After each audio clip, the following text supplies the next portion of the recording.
Hi friends.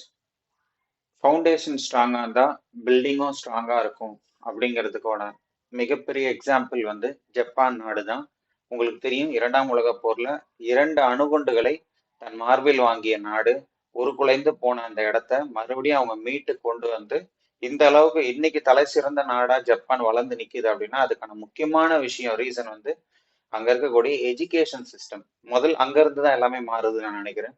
அந்த education system எந்த அளவுக்கு குவாலிட்டியா இருக்குன்னா அவங்களோட ரொம்ப டிசிப்ளினான அந்த லைஃப் ஸ்டைலும், இந்த குழந்தைகளை அவங்க வளர்க்கக்கூடிய விதங்களும். இன்னைக்கு நீங்க பாக்குற இந்த வீடியோல ஆட்டோமொபைல் இண்டஸ்ட்ரியில கூட அந்த குழந்தைங்களுக்கான நாலேஜா கொடுக்குறாங்க இல்லையா? இது வந்து ட்ரைனிங் தான். ஸோ இந்த மாதிரியான சின்ன சின்ன விஷயங்கள் தான் அந்த நாட்டோட அட்வான்டேஜுக்கும் அந்த குழந்தைங்களோட படிப்புக்கும் அந்த நாட்டுடைய வளர்ச்சிக்கும் பெரிய உறுதுணையா இருக்குன்னு சொல்லி நான் நினைக்கிறேன். ஸோ இதை பத்தின உங்க கருத்துக்களை கமெண்ட்ல பதிவு பண்ணுங்க.